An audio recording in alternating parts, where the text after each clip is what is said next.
using both ones and their to refer to the same entity. Consider this example. Sustainability management in large organizations is an important activity that helps to achieve one's business goals while at the same time reducing their environmental impact and improving benefits to wider society. Does it make sense to use both ones and their to refer to organizations in the quoted sentence above?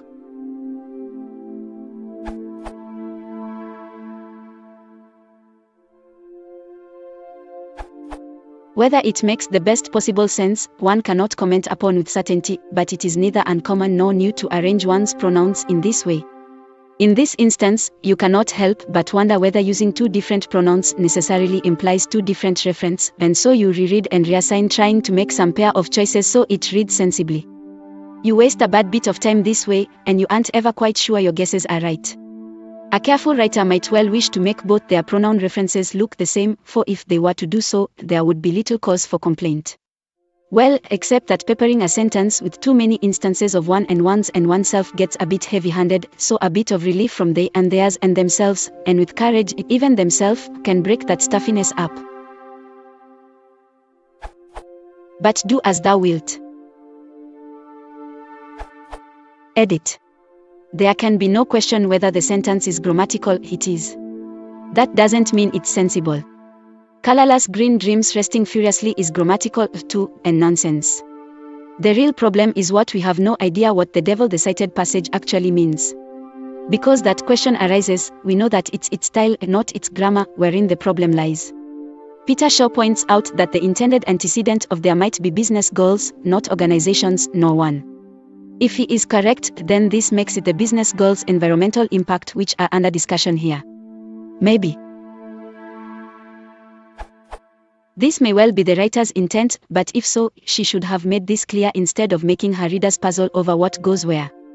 She should throw the entire miserable sentence down the garbage disposal. This writer needs to start from scratch, carving up her long and confusing sentence into several shorter and clearer ones, and preferably ones where you don't feel like she's playing all three of buzzword bingo registered, pronomial twister registered, and nominalization boulder dash registered at the same time. Nor any at all, really. That's all I have to say, because, doubt it though ye may, I've just run out of new personal pronouns to use in new paragraphs.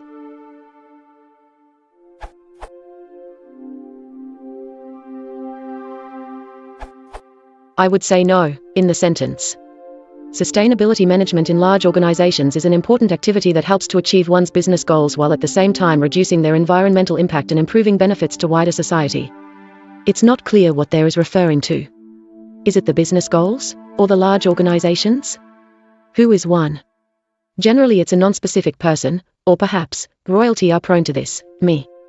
It's a singular pronoun. It does not refer to the large organizations. The word one should be there.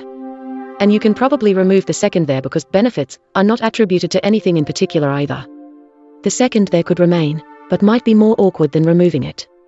Sustainability management in large organizations is an important activity that helps to achieve their business goals while at the same time reducing environmental impact and improving benefits to wider society.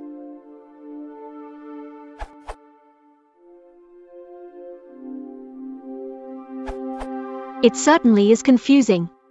I took the pronoun one as having a general antecedent like a manager, an individual, someone, etc., which makes the implication more personal.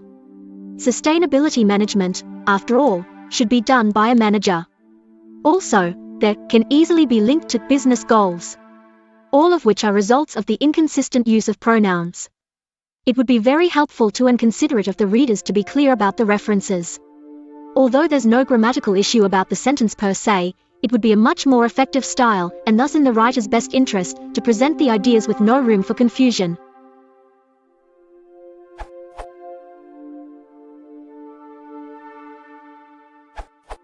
I'm saying yes, it's correct.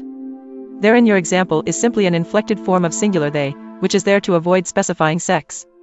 One and singular, they, are both singular and in your example refer to the same entity. Imagine this. Sustainability management is an important activity that helps to achieve one's business goals while at the same time reducing her environmental impact and improving benefits to wider society. In the original example, singular there simply avoids saying her, which is awkward.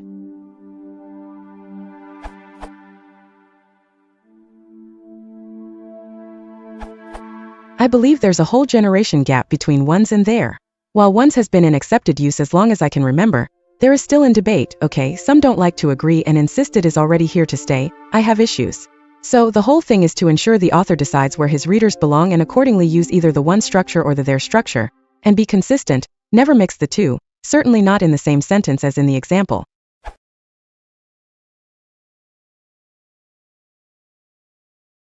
If you want to support the channel, please consider subscribing.